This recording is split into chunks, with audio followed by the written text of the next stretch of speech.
Hi friends, very good morning all of you. I am Ashutosh. Welcome to you all in our academy, A Square Academy. Friends, आज start करेंगे practice set 3.1 जो कि हमारा arithmetic progression chapter start होगा आज। उसी का ये जो प्रैक्टिस सेट 1 है वही हमारा 3.1 आज स्टार्ट करेंगे। इस चैप्टर में अंदर हम लोग अर्थमेटिक प्रोग्रेशन के बारे में जानेंगे। ये सिलेबस जो है स्टैंडर्ड 10th का है। आपको पता है ना, महाराष्ट्र बोर्ड का जो 10th स्टैंडर्ड है एसएससी बोर्ड, वही बुक हम लोग सॉल्व कर रहे हैं इस समय। तो उसी का सिलेबस में से ये chapter number 3 arithmetic progression practice set 3.1 है आज का। ओके फ्रेंड्स, सो आज का सेशन स्टार्ट करते हैं। सेशन को स्टार्ट करने से पहले सेशन को शेयर कर दीजिए और जितने भी लोग नए आए हैं चैनल को सब्सक्राइब कर लीजिए। तो फ्रेंड्स, आज हम लोगों को सीखना है अर्थमेटिक प्रोग्रेशन। अर्थमेटिक प्रोग्रेशन में क्या चीजें आती हैं, नाम काफी पहली बार सुना है। जो 10th स्टैंडर्ड के स्टूडेंट्स होंगे वो सोचेंगे कि ये तो मतलब पहली बार सुनने में आ रहा है अर्थमेटिक प्रोग्रेशन। आज तक जितने भी चीजें पढ़ी थी वो फंक्शंस के ऊपर पढ़ी थी। ये आपके लिए एक नया टॉपिक रहेगा। इससे पहले आपने शायद नहीं पढ़ा होगा। 9th स्टैंडर्ड तक इस टॉपिक के बारे में कुछ भी नहीं बताया गया है बुक्स में, है ना। तो ये आपके लिए एक नया टॉपिक रहेगा। बहुत ही अच्छे से समझना, क्या क्या चीजें समझेंगे, कैसे वर्क होता है अर्थमेटिक प्रोग्रेशन के अंदर, ये सब चीजें हम लोग यहां पर डिस्कस करेंगे। ओके, सो अर्थमेटिक प्रोग्रेशन, नेम में ही कुछ चीजें छुपी हुई हैं। आप नेम समझ के बता सकते हो कौन सी चीज होंगी। अर्थमेटिक प्रोग्रेशन से हमें यह समझ में आता है कि अर्थमेटिकली वर्क करना है, मतलब मैथ के अकॉर्डिंग वर्क करना है, वो प्रोग्रेस करना है। एक ऐसा इंप्रेशन जिसमें प्रोग्रेस दिख रही हो तो वो क्या एक प्रोग्रेशन टाइप में यूज होगा। फॉर एग्जाम्पल, इसमें अगर मैं आपको समझाऊं तो सिंपल वर्ड में ये कहेंगे हम लोग एक सीक्वेंस क्रिएट करेंगे। ओके स्टूडेंट्स, क्या क्रिएट करना है? सीक्वेंस क्रिएट करना है। वो भी सीक्वेंस जो होना चाहिए एक लाइन से होना चाहिए, आगे पीछे का नहीं होना चाहिए। फॉर एग्जाम्पल, मैं आपके सामने दो तरह के सीक्वेंस लिखता हूं। जैसे मैंने लिखा 1 2 3 4 5 डैश डैश डैश। इससे आप लोग बहुत अच्छे से इंट्रोड्यूस हो पूरा कि ये क्या चीज लिखी हुई है। This is a natural numbers, right. ये क्या है? नेचुरल नंबर्स हैं। ये एक टाइप का सीक्वेंस हो गया, राइट फ्रेंड्स। अर्थमेटिक प्रोग्रेशन को समझने के लिए सीक्वेंस समझना जरूरी है। तो मैं सबसे पहले उसी से स्टार्ट करता हूं कि सीक्वेंस क्या होता है। तो सीक्वेंस में आपने देखा कि मैंने एक सीक्वेंस लिखा, एक सीरीज लिखी, नंबर सीरीज है ये, 1 2 3 4 5 एक टाइप की सीरीज लिख दी। अब उसके बाद में मैं यहां पर आपसे कहता हूं बेटा मैंने ये भी लिख दिया 1 3 4 6 और 7 एंड 8 10, इस तरह से मैंने कुछ नंबर्स लिख दिए, राइट। तो अब ये भी एक सीक्वेंस है, ये भी नंबर्स का सीक्वेंस है। बस इसमें और इसमें फर्क ये है कि मैंने इसमें कुछ नंबर अलग कर दिए हैं और कुछ नंबर अलग नहीं किए हैं। अगर मैं कहूं कि कुछ नंबर इसमें मैंने अलग कर दिए हूं 2 4 6 8 और 10, अब कहोगे सर हाँ इसमें भी कुछ नंबर अलग गायब हो चुके हैं, है ना। इसमें 1 3 5 ये गायब हो चुके हैं। लेकिन स्टूडेंट्स, मैं इसमें से ये कह सकता हूं कि जो एपी सीरीज है, मतलब अर्थमेटिक प्रोग्रेशन की जो सीरीज है वो ये वाली है और ये वाली है। अर्थमेटिक प्रोग्रेशन सीरीज ये और ये है, लेकिन ये नहीं है। ये अर्थमेटिक प्रोग्रेशन नहीं है। अर्थमेटिक प्रोग्रेशन मतलब एक सीक्वेंस, मतलब एक सीरीज होनी चाहिए। वो एक सीरीज इस तरह से लिखी थी, जैसे कि मैंने इसको लिखा, ये क्या है? एपी नहीं है। तो ये एपी क्यों नहीं है? ये दोनों एपी हैं, तो क्यों एपी है जरा इसको समझते हैं।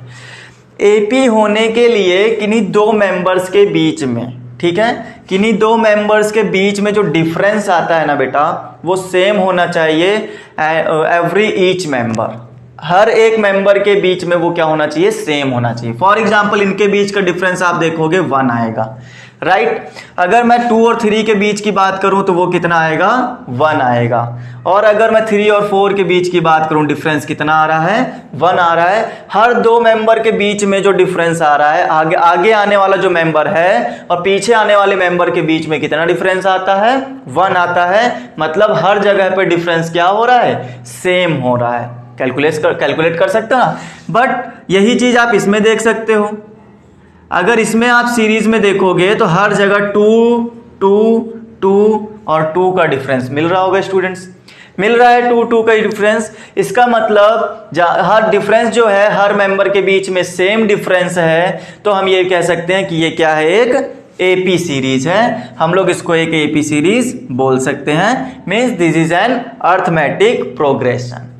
ओके, नेक्स्ट, अब ये एपी सीरीज क्यों नहीं है आप लोग समझ चुके होंगे, क्योंकि इसमें जो मेंबर्स के बीच में डिफरेंस है ना स्टूडेंट्स, वो कितना है, यहाँ पर 2 है, यहाँ पर 1 है, यहाँ पर 2 है, फिर कितना 1 1 2, मतलब क्या है, क्या सेम है क्या, कहीं पर 2 है, कहीं पर 1 है, कहीं 2 कहीं 1, कुछ फिक्स नहीं है।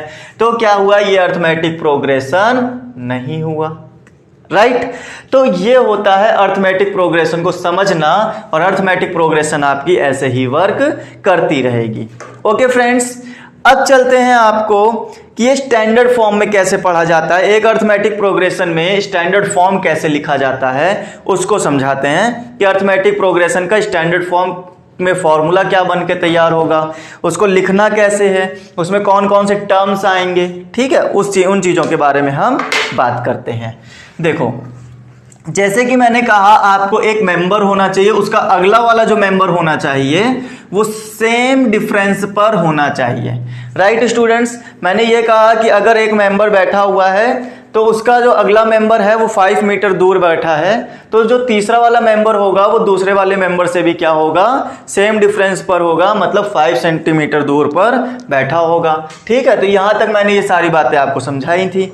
तो उसके बाद अब जरा इसको समझने की बारी आती है कि जैसे मैंने कहा आपको एक पर्सन ए है, ठीक है, एक पर्सन क्या है आपके पास में, ए है, तो इसका जो अगला मेंबर होगा वो अगर मैं कहूं ए है तो और उस जो डिफरेंस है इनके बीच में वो कितना है, डी का, उसमें एक डी ऐड कर दो, जो अगला वाला पर्सन है वो इससे इतनी ज्यादा दूर बैठा हुआ है, एक डी का डिफरेंस है दोनों के बीच में। देखो यहाँ पर डी नहीं है लेकिन यहाँ पर है, दोनों को सब्ट्रैक्ट कराओगे तो एक डी का डिफरेंस आएगा, ठीक है।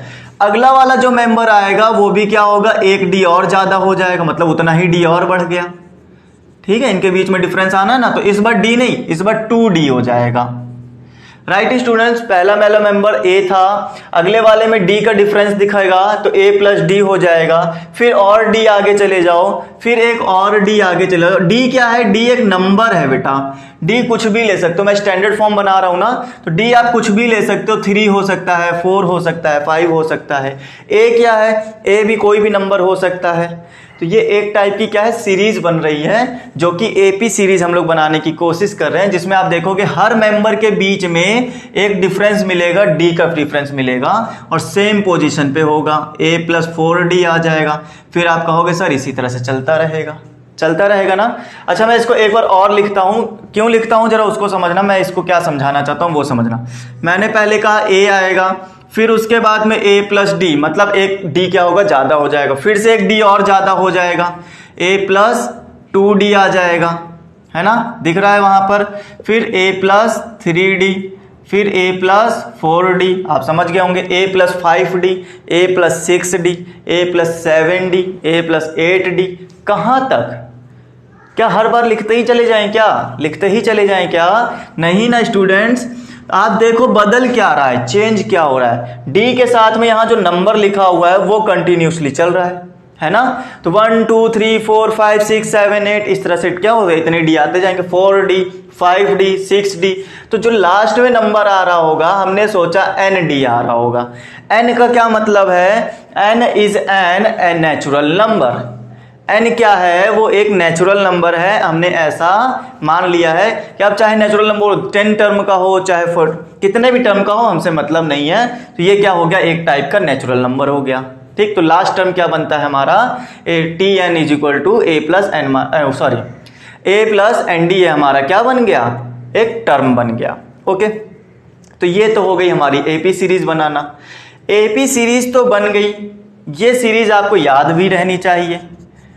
इस सीरीज को आपको याद रखना है कि एपी सीरीज कैसे लिखी जाती है, a plus D, a plus 2d, a plus 3d, a plus 4d dash dash dash a plus nd, ठीक है। और आगे चाहे लिखना चाहो लिख सकते हो। उसके बाद अब बात करते हैं कि यहां पर टर्म के अकॉर्डिंग अगर बात करें, किसके अकॉर्डिंग, टर्म अकॉर्डिंग, टर्म के अकॉर्डिंग अगर बात करो, क्योंकि बुक में दिया हुआ है कि टर्म ऑफ सीक्वेंस क्या होते हैं, तो ये सीक्वेंस एक टाइप का लिखा हुआ है, इसका टर्म क्या है, तो इसके टर्म अगर मैं बोलूं तो ये वाला बेटा T1 हो गया, जो सबसे पहले मेंबर आया, जो सबसे पहला टर्म आया वो क्या हो गया, T1 हो गया। अब समझते हैं और आगे, ये जो सेकंड वाला आएगा ये T2 हो जाएगा, ये वाला T3 हो गया, और ये T4, ये T5 डैश डैश डैश, यहाँ क्या आएगा, यहाँ क्या आएगा, तो मैं समझाता हूँ वहाँ क्या आएगा, जरा समझना। देखो जब आपने, जरा इसके ऊपर कॉन्सेंट्रेट करो बेटा, जब आपने लिखा T1 तो उसके आगे लिखा A+0D, यहाँ D नहीं है ना, तो 0 से मल्टीप्लाई कर दो D को तो 0 ही आएगा, और 0 में A जोड़ दो तो समझो वो A ही रहेगा, है ना। तो इस तरह से लिखने का कुछ तरीका मैंने ढूंढा। फिर उसके बाद मैंने कहा कि यहाँ पर T2 अगर लिखने जाओगे तो A+1D आप लिख सकते हो, A+D लिखो या A+1D लिखो। फिर T3 जब आप लिखने जाओगे तो A+2D लिख सकते हो, लिख सकते हो। ये देखो T3 क्या है, A+2D है। फिर T4 क्या लिखते हो, T3 के बाद T4, A+3D। T5 क्या लिखोगे, A+4D। क्या समझ में आ रहा है, कुछ आ रहा है समझ में, कि यहाँ पर जो नंबर लिखा जाता है, जो भी टर्म है, जैसे 3 टर्म है तो D में एक माइनस हो जा रहा है, D में एक माइनस हो जाता है हर बार। अगर यहाँ 2 है तो यहाँ 1 आ जाएगा, 1D आ जाएगा। अगर 4 है तो यहाँ पर 3D आ जाएगा। अगर 5 है तो 4D आ जाएगा। एक क्या हो जाता है, कम हो जाता है। और अगर मैं Tn की बात करूं कि अगर मान लो यहाँ कोई नंबर ना हो, n हो, n इज नेचुरल नंबर, तो D वाला जो पोर्शन होगा उसमें एक n क्या होगा, कम हो जाएगा। जितना यहाँ होता था उसी में से एक माइनस हो जाता था ना, जैसे यहाँ 5 होता था तो 4 हो गया, कैसे 5 - 1, है ना स्टूडेंट्स। तो ये हो गया हमारा क्या, Tn। तो Tn कैसे आ गया हमारा, जरा समझना इस बात को। तो हम लोग यहां जरा बात करेंगे कि ये जो चीज आपकी चल रही थी Tn = A+n-1 इंटू D, यही क्या है, nth टर्म है। ओके स्टूडेंट्स, और यहाँ पर एक और चीज समझना, ये जो यहाँ पर है ना, ये n नहीं, n-1D इसको रखना पड़ेगा। क्यों, क्योंकि हम लोगों ने एक D पहले कम लिया था ना, तो लास्ट में वही एक D क्या होगा, यहाँ पर माइनस शो करेगा। ओके, तो माइनस शो करेगा, तो ये जो लास्ट वाला टर्म होता है वो क्या होता है, Tn होता है। इसका मतलब जो Tn का फॉर्मूला बनकर तैयार होता है वो क्या होता है, A+n-1 इंटू D होता है। क्लियर स्टूडेंट्स, यहां तक बात कोई है जिसकी जो ना समझ में आ रही हो, तो ये आपका एक सीक्वेंस था। सीक्वेंस के अकॉर्डिंग टर्म की बात की, तो टर्म जो होता है T1 जैसे निकालोगे तो उसमें क्या आएगा, 1 में एक माइनस कर दोगे तो 0 बचेगा, मतलब D वहां पर कुछ नहीं रहेगा, तो D को ऐसे ही हटा सकते हो, मतलब सिंपल जो पहला टर्म होगा वो क्या होगा, A होगा। ओके, फिर उसके बाद में ये जो T2 निकालेंगे, इसमें से T2 में से एक माइनस कर दोगे तो 1 आ जाएगा, तो मतलब 1D आ गया। यही चीज बार बार आप करते रहोगे तो आपका आ जाएगा। अब जैसे आपको कोई टर्म बोले कि बेटा T15 बताओ, तो आपको पता है A+ तो रहेगा ही रहेगा, जो D आने वाला है उसमें एक माइनस हो जाएगा, मतलब 14D बन जाएगा। ये लो, चाहे इस चीज को आप इस फॉर्मूले पर रख के कर लो, और चाहे आप सोच के कर सकते हो कि अगर जैसे T20 निकालना है तो A+19D आपको रखना पड़ेगा। राइट स्टूडेंट्स, समझ में आ गई कहानी यहां तक। अब चलते हैं और आगे, टर्म क्या बात कर ली, अब आपको हम इसमें बताते हैं कि कुछ चीजें आपको याद रखनी चाहिए। जैसे यहां पर A क्या है, D क्या है बेटा, इस सीक्वेंस में A क्या है, D क्या है, तो बेटा याद रखो जो A होता है ना उसको बोलते हैं फर्स्ट टर्म। क्या बोलेंगे, फर्स्ट टर्म बोलेंगे, ठीक है। फर्स्ट टर्म क्या होता है, फर्स्ट टर्म इज T1, तो आप इसको T1 भी बोल सकते हो। क्या बोलेंगे, T1 या फिर फर्स्ट टर्म या फिर A। ओके, अब फिर उसके बाद में बात करेंगे D क्या है, तो D को आप बोलते हो common difference, common difference. Okay friends, तो D क्या है, कॉमन डिफरेंस है। अब इसके बारे में आपको ऐसे याद रखना है कि कॉमन डिफरेंस कैसे आता है। आपको पता है ना इनके और इनके बीच में कितना डिफरेंस है, एक D का ही तो डिफरेंस है। कैसे आया, आपने इसमें से इसको माइनस कर दिया, जैसे अभी हमने कहा था कि 1 2 3 4 5, ये T1 था, ये T2 था, ये T3, ये T4, ये T5। अगर मैं कहूं इसके और इसके बीच में कितना डिफरेंस है, बताओ कितना डिफरेंस है, तो आप कहोगे सर 1। कैसे निकाला, 2 में से 1 माइनस कर दिया, मतलब T2 में से T1 माइनस कर दिया। फिर आप समझो इसमें से कितना डिफरेंस निकल कर आया, तो आप कहोगे सर 1।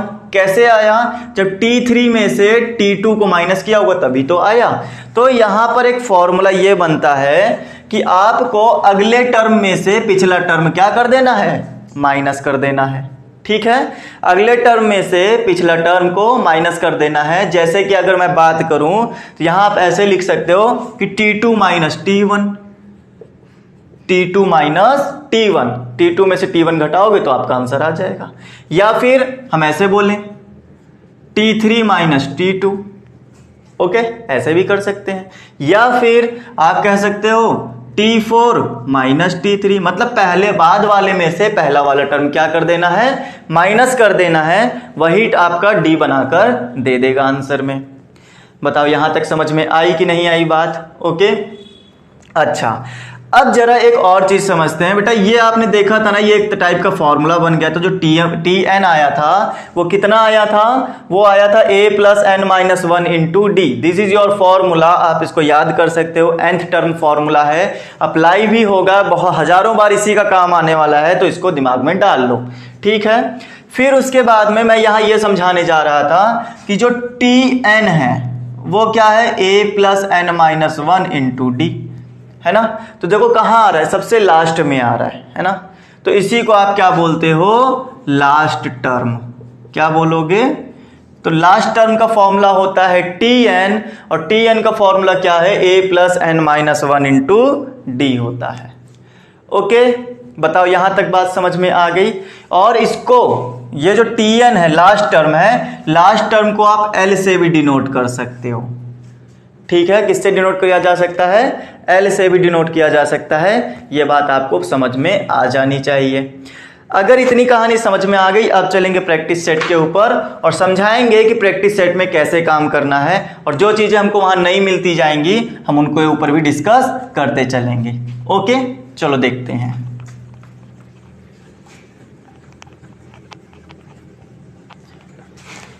तो फर्स्ट क्वेश्चन में हमसे क्या बोला गया है, रीड किया आपने।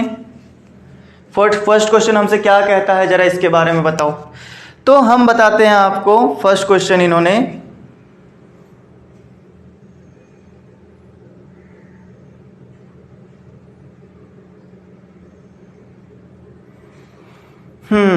कहाँ गई एक्सरसाइज, ये 1 मिनट, हाँ ये रही प्रैक्टिस सेट 3.1,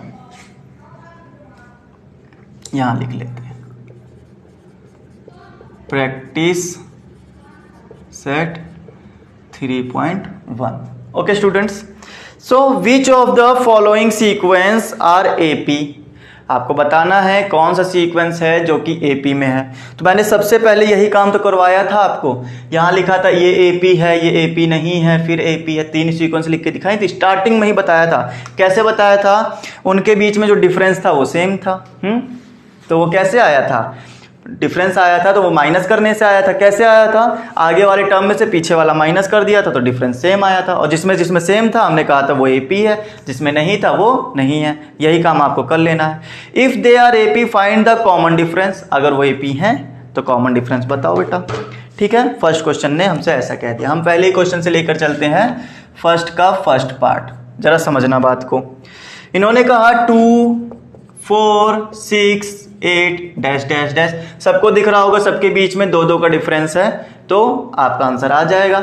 लेकिन हम यहाँ क्या कहेंगे, सबसे पहले हम ऐसे कहेंगे कि since T1 is equal to 2, T2 is equal to 4, T3 is equal to 6 and T4 is equal to 8।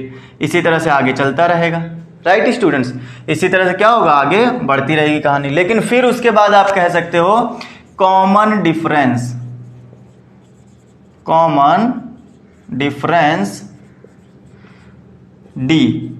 D होता था।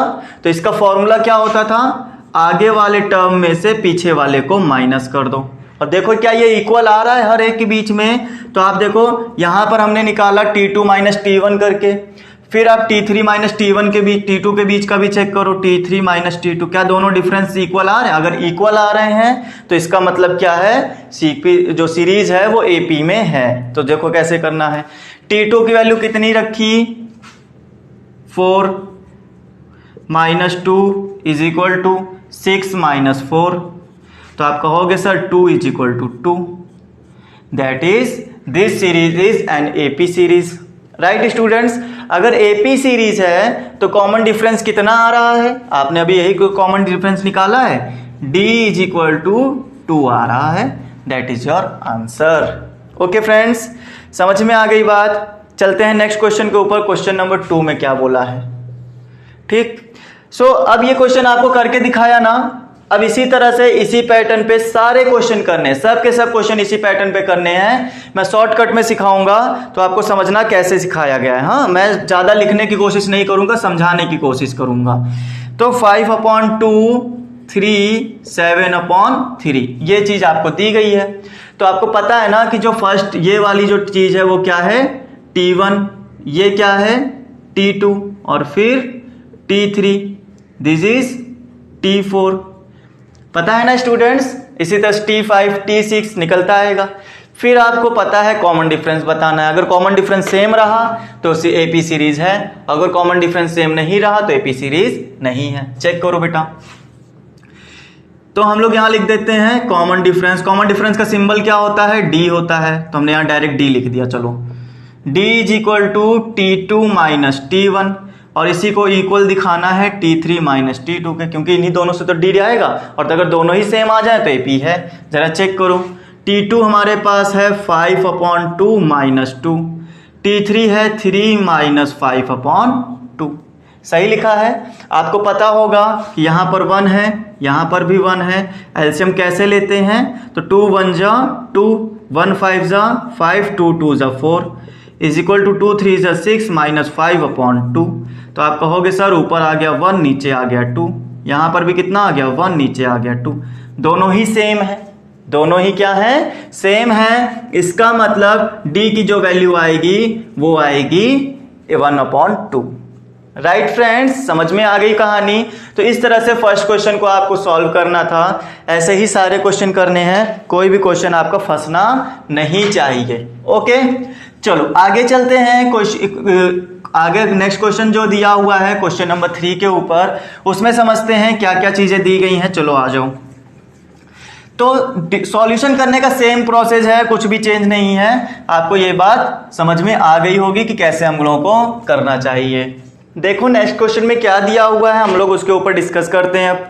तो नेक्स्ट क्वेश्चन में हमसे जो कहा गया है, बोलते हैं -10 -6 -2 -10 -6 -2 +2, इस तरह से हमें एक सीरीज दी गई है।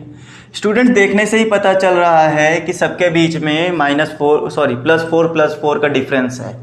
ठीक है, देखने से ही पता चल रहा है। इस क्वेश्चन को आप लोग करके रखना और फिर बताना कि हुआ या नहीं हुआ। ठीक है, टेलीग्राम चैनल का लिंक जो है डिस्क्रिप्शन में दे दिया गया है। आप हमसे कांटेक्ट करके बता सकते हो सर क्या प्रॉब्लम आई है और क्या नहीं आई है, सॉल्व हुआ भी कि नहीं हुआ, कमेंट सेक्शन में लिख के बताना। ठीक है, चलो तो क्वेश्चन नंबर 3 के बाद 4 में बात करेंगे। 4th क्वेश्चन हमसे क्या कह रहे हैं, 0.3, उसके बाद में 0.33, 0.333 डैश डैश डैश।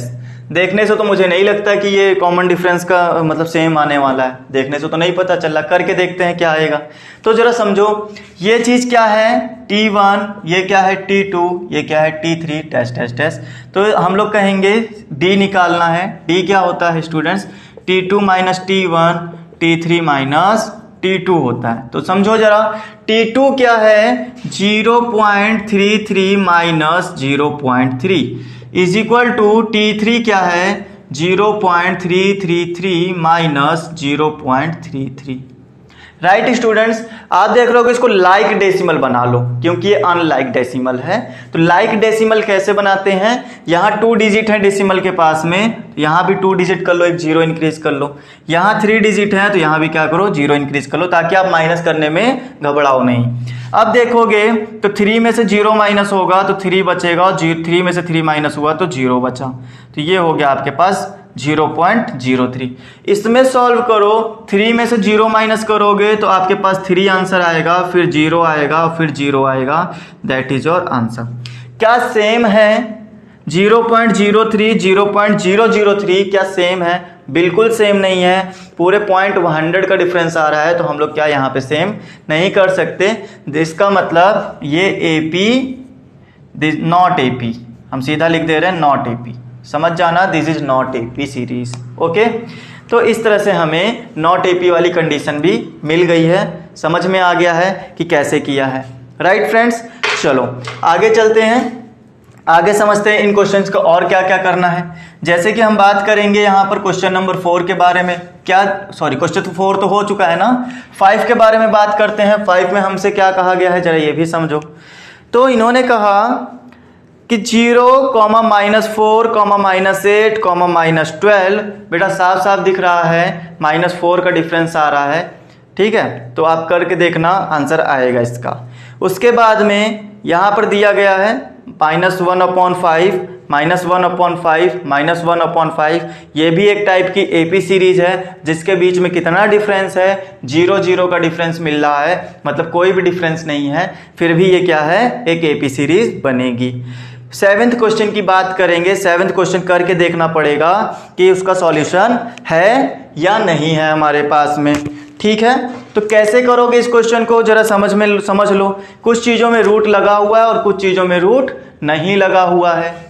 तो वही सेम प्रोसेस है, जैसे आप लोग करते आए हो वैसे ही करते रहो, कोई भी प्रॉब्लम नहीं है यहाँ पर। तो आप लोगों को क्वेश्चन नोट कैसे करना है, देखो 7th में ये बोलते हैं कि 3 + √2, 3 + 2 √2 एंड 3 + 3 √2, यही दिया है ना। हाँ, तो इस तरह से आपको एक क्वेश्चन बना कर दे दिया इन्होंने। हमको देखने में तो पता चल रहा है, जैसे ये A हो गया, A + D, A + 2D, A + 3D, साफ साफ दिख रहा है, तो इसका मतलब AP है। करके देखते हैं AP है या नहीं है। तो आपको पता होगा कि ये क्या है, T1 है, this is T2, T3, T4। Now D = T2 - T1 and T3 - T2, दोनों सेम होने चाहिए। तो आप देखोगे T2 की वैल्यू कितनी है, 3 + √2 - 3 = T3 कितना है, 3 + 2 √2 - 3 + √2। इसको ब्रैकेट में कर लो क्योंकि बाहर माइनस लगा, अभी साइन चेंज हो जाएंगे, है ना। तो ये प्लस में ये माइनस में कैंसिल आउट, यहाँ बच गया 2। आप जैसे ही इसको ओपन करोगे 3 + 2 √2 -3 -√2, साइन चेंज हो गए, ये माइनस ये प्लस कैंसिल आउट। आप देखोगे √2 में से एक √2 चला गया, ऐसा समझो 2x में से एक x चला गया, तो एक ही x तो बचा, मतलब एक ही √2 बचा। या फिर आप डायरेक्ट माइनस कर सकते हो ना, 2 में से एक √2 में से एक √2 गया तो एक √2 बच गया, मतलब हमारे पास ये आंसर हो गया। देखो दोनों सेम है, इसका मतलब ये क्या है, AP है। ठीक है, क्या है, AP है। और साथ ही साथ कॉमन डिफरेंस कितना निकल के आया, कॉमन डिफरेंस भी तो निकालने की बात कही थी, तो ये हमारा कॉमन डिफरेंस आ गया। ठीक है ना स्टूडेंट्स, ठीक। चले आगे, सेशन अच्छा लग रहा है। अगर सेशन अच्छा लग रहा है, समझ में आ रहा है, तो आप सेशन को लाइक जरूर करो और साथ ही साथ सबके साथ में इसको शेयर जरूर करो। ठीक है, अब क्वेश्चन नंबर 8 बचा हुआ है, वो बहुत ही ईजी क्वेश्चन है, टोटली नंबर दिए हुए हैं, आप उसको कर सकते हो आराम से। करने के बाद मुझे बताना कमेंट करके कि आपने किया या नहीं किया। ओके, चलते हैं नेक्स्ट क्वेश्चन के ऊपर। इन्होंने कहा है कि write an AP whose first term is A, इन्होंने ऐसा कहा है। ठीक है, तो क्वेश्चन नंबर 2 है ना। हाँ, question number 2, whose first term is A and common difference is D। First term जो है वो A है और कॉमन डिफरेंस कितना दिया हुआ है, CD जो दिया हुआ है वो दिया है D। ये तो हमें वैसे भी पता रहता था। फिर उसके बाद में in each of the following, हर एक क्वेश्चन में दिया हुआ है। तो आप देखो फर्स्ट क्वेश्चन में इन्होंने ऐसे दिया है कि जो फर्स्ट टर्म है A कितना है, वो है D, और D कितना है 5 है, वो है 10, और D कितना दे दिया 5 दे दिया। 10 एंड 5 दिया। तो AP सीरीज़ बनाओ। स्टूडेंट्स याद करो ज़रा, AP सीरीज़ क्या होती थी बेटा? AP सीरीज़ होती थी A plus D, A plus 2D, A plus 3D होती थी। तो एक तरीका तो ये है कि आपको AP सीरीज़ ऐसे याद होगी, अगर होगी तो अभी मैंने कुछ देर पहले बताई थी तो आपको ये याद होगी। अगर नहीं याद है तो आप यहाँ 1 बाई 1 T1 करके आंसर निकाल सकते हो। जैसे मैं एक दोनों तरीके बता देता हूँ। जैसे आपको पता है सबसे पहले आता है T1, और T1 का फॉर्मूला क्या होता है? तो आप कहोगे सर A होता है, क्योंकि फर्स्ट टर्म T1 ही तो होता था और फर्स्ट टर्म A होता था। तो A की वैल्यू कितनी है? 10 है। T2 क्या होता है बेटा? A प्लस डी होता है। जो मैंने कहा था जितना यहाँ लिखा रहेगा, जैसे 2 लिखा है तो 2 में एक माइनस कर देना, 1 बचेगा, उतना ही D आ जाएगा, है ना। तो 1D आ गया। अब आप कह सकते हो सर 10 प्लस 5 मतलब 15। फिर आप कहोगे सर T3, तो A प्लस 2D आएगा, क्योंकि यहाँ 3 है तो यहाँ 2 आएगा। तो आप कहोगे ये कितना हो गया? 10 प्लस 2 इंटू 5 मतलब 10 प्लस 10 इज इक्वल टू 20। समझ गए? तो इस तरह से आपकी क्या होगी? एक सीरीज बनकर तैयार हो जाएगी। अगर हम सीरीज बनाएं तो पहले T1 रखा जाता था, फिर T2, फिर T3 डैश डैश डैश 10, एक मिनट, यहाँ 20 आएगा ना। हाँ, तो ये हो गया 20। इस तरह से आपने क्या कर लिया? एक सीरीज तैयार कर ली। ओके, कितने टर्म की करनी थी ये बताया है क्या? टर्म नहीं दिए हैं, हमको बस बताना है। तो आपने 3 टर्म तक फाइंड कर दिया, मतलब आपका आंसर और काम दोनों चल गया। ठीक है, का आंसर भी आ गया और काम भी चल गया हमारे इतने में ही। अच्छा, अगर इस तरह से बनाना चाहो, आपको सीरीज तो याद ही है, A and A plus D, A plus 2D, A plus 3D, इस तरह से आपको याद है। तो आप कह सकते हो A की वैल्यू कितनी है सर? 10 है। यहाँ कितना है? 10 plus 5, 10 plus 2 into 5, 10 plus 3 into 5 dash dash dash. आप कहोगे sir this is 10, this is 15, 10 plus 10 20, 10 plus 15 25 dash dash dash. ये लो, बन गई सीरीज। यही तो आपको AP सीरीज तैयार करनी थी। यही तो AP सीरीज है ना। 10, 15, 20, 25, 5 का डिफरेंस आ रहा है, और यही हमको 5 डिफरेंस दिया गया था। देखो बन गया। क्लियर है? समझ में आई बात? तो इस तरह से भी कर सकते हो, और इस तरह से भी अलग अलग टर्म निकाल के भी कर सकते हो। जो मेथड अच्छा लगे उसकी हेल्प से आप इसको कर सकते हो। चलते हैं नेक्स्ट क्वेश्चन के ऊपर, समझते हैं उसमें क्या दिया हुआ है। देखो, so A is equal to -3, D is equal to 0। So आपको पता होगा यहाँ पर कि कॉमन डिफरेंस जब 0 है तो टर्म्स के बीच में डिफरेंस ही नहीं है, इसका मतलब है ना। टर्म्स के बीच में डिफरेंस ही नहीं है, जब कॉमन डिफरेंस ही नहीं है, 0 ही है, तो उसका मतलब वहां पे टर्म्स के बीच में T1 T2 के बीच में कोई डिफरेंस ही नहीं आएगा। तो इसका मतलब जो सीरीज बनने वाली है वो हर बार -3 -3 -3 यही आंसर आने वाला है। इसका तो हम लोग ऐसे ही आंसर बता सकते हैं, बट हमें करके दिखाना पड़ेगा। तो हम सबसे पहले फाइंड करेंगे T1। ये क्या होता है? A होता है, और A की वैल्यू दी गई है -3। फिर T2 क्या होता था? A प्लस डी, तो -3 प्लस 0 तो मतलब -3। T3 निकाल लो। T3 निकालोगे तो A प्लस 2D, तो -3 प्लस 2 इंटू 0, और जैसे ही करोगे -3 प्लस 0 आएगा -3। हर बार -3 ही आने वाला है, क्योंकि कॉमन डिफरेंस तो 0 है। जब डिफरेंस ही नहीं है तो आंसर तो हमारा सिर्फ यही बचता है। तो आप कहोगे सर T1 की वैल्यू आई -3, T2 की वैल्यू -3, ये भी -3। इसी तरह से आंसर हो जाएगा। ये बिल्कुल उसी तरह दिया है जैसे अभी हम लोगों ने क्वेश्चन नंबर 6 के बारे में बात की थी। फर्स्ट का जो है 6 पार्ट था उसके बारे में बात की थी ना, उसकी तरह से ये दिया हुआ है। ठीक है फ्रेंड्स, चलो आगे चलते हैं, आगे समझते हैं क्वेश्चन नंबर 3 में क्या दिया हुआ है। A is equal to -7 and D is equal to 1/2। Rough करने की जरूरत नहीं है, जगह है हमारे पास। देखो थर्ड क्वेश्चन में A is equal to -7, D is equal to 1/2। आपको पता चल गया होगा कि T कैसे निकाला जाता है। T1 is equal to A मतलब -7, T2 इज इक्वल टू क्या होता है A plus D, -7 plus D मतलब 2 7 जब 14, -14 प्लस 1/2 मीन्स -13/2। T3 बेटा, तो a की वैल्यू आ गई a प्लस 2d, तो मतलब a की वैल्यू आ गई -7 प्लस 2 इंटू 1/2, यही रखोगे ना 2d। तो आप देखोगे 2 से 2 कैंसिल हो गया, -7 प्लस 1 मतलब -6, तो ये T3 आ गया। हम T3 तक ही ज़्यादातर फाइंड करते हैं, तो हमने कहा -7, उसके बाद का टर्म आएगा -13/2, फिर इसके बाद टर्म आएगा -6, इसी तरह से टर्म चलते रहेंगे और आंसर आ जाएगा हमारा। ये आपकी एक एपी सीरीज बन गई। ओके, क्लियर है? क्वेश्चन आ रहे हैं समझ में? तो यहाँ तक हमने पूरा कर लिया। अब चलते हैं 4th, 5th और 6th के ऊपर। 4th, 5th, 6th में क्या दिया हुआ है जरा वो भी समझ लो। अब की बार पॉइंट में दे दिया, तो पॉइंट से डरना तो है नहीं हमें, है ना। पॉइंट भी वैसे ही सॉल्व होते हैं जैसे सब के सब सॉल्व होते हैं। बहुत से बच्चों को डर लग जाता है, पॉइंट दिया तो अब क्या करना है, तो करना वही है जो आप करते आए हो, कुछ भी नया नहीं करेंगे। पॉइंट वाला और बता देते हैं, बाकी दोनों सेम है, तो आप 5th और 6th करना, ठीक है।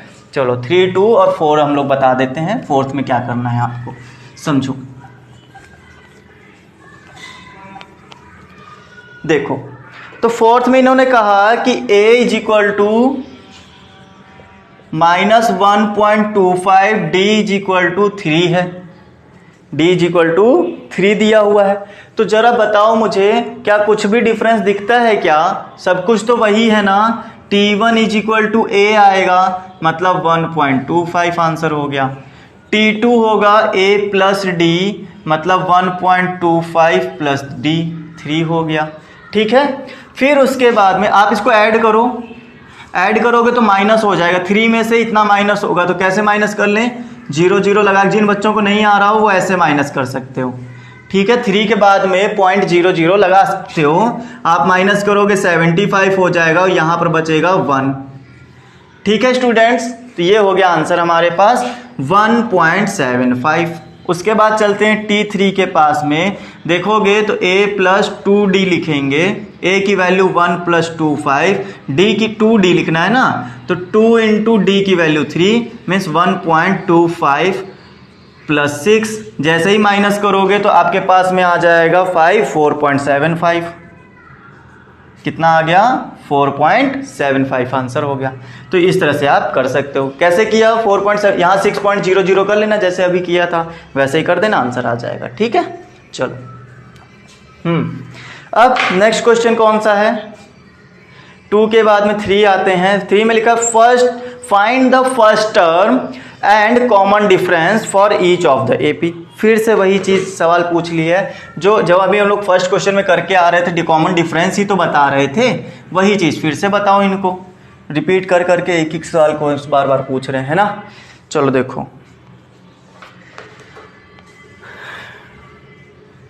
समझो।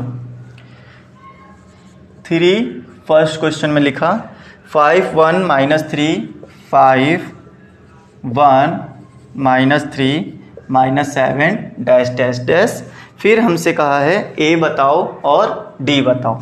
तो T1 जो होता है वो होता है a, और a की वैल्यू कितनी आ जाएगी? 5। क्यों? क्योंकि T1 ही तो 5 है, तो a भी हमारा कितना आ जाएगा? 5 आ जाएगा। अच्छा, अब उसके आगे T2, अब आपको d निकालना है, तो T2 माइनस T1 करना पड़ेगा। T2 कितना है स्टूडेंट? आपको पता है ना, ये T1 है, ये T2 है, ये T3 है, इसी तरह से आगे चलेगा।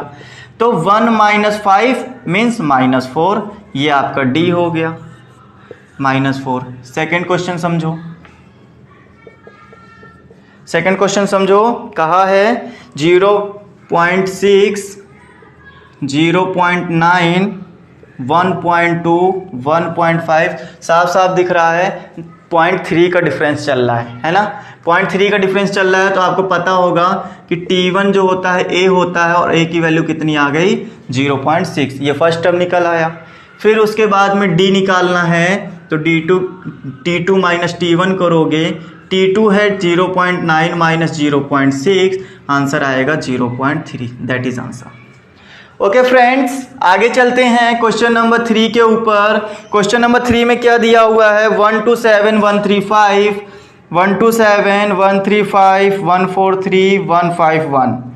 ओके, तो ये चीज़ें आपको दे दी गई हैं, साफ साफ दिख रहा है कि हमारे पास 8 का डिफरेंस चल रहा है।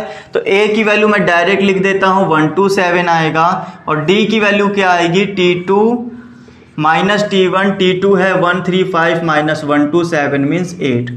That is your answer. Okay, तो इस तरह से आपको करना था। क्वेश्चन नंबर 4 भी आपको यहीं पर कर लेना है। ओके, तो यहाँ तक आज हम लोगों ने कंप्लीट कर लिया है फ्रेंड्स। आई होप आपको सेशन में मज़ा आई होगी, सेशन अच्छे से समझ में आया होगा। जितने भी क्वेश्चन हमने किए हैं सारे के सारे बहुत इजी थे, कुछ भी नया नहीं सीखा, सब कुछ वही था जो हमने थ्योरी में पढ़ा था। क्वेश्चन में ऐसा कोई भी क्वेश्चन नहीं आया जो हमको अलग से समझाना पड़े।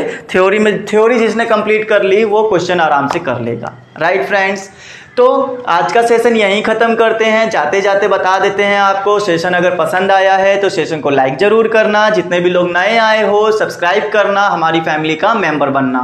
ओके फ्रेंड्स, और साथ ही साथ इसको शेयर ज़रूर करना, ये कंपलसरी है। ठीक है, चलिए bye all of you, take care, stay home and stay safe.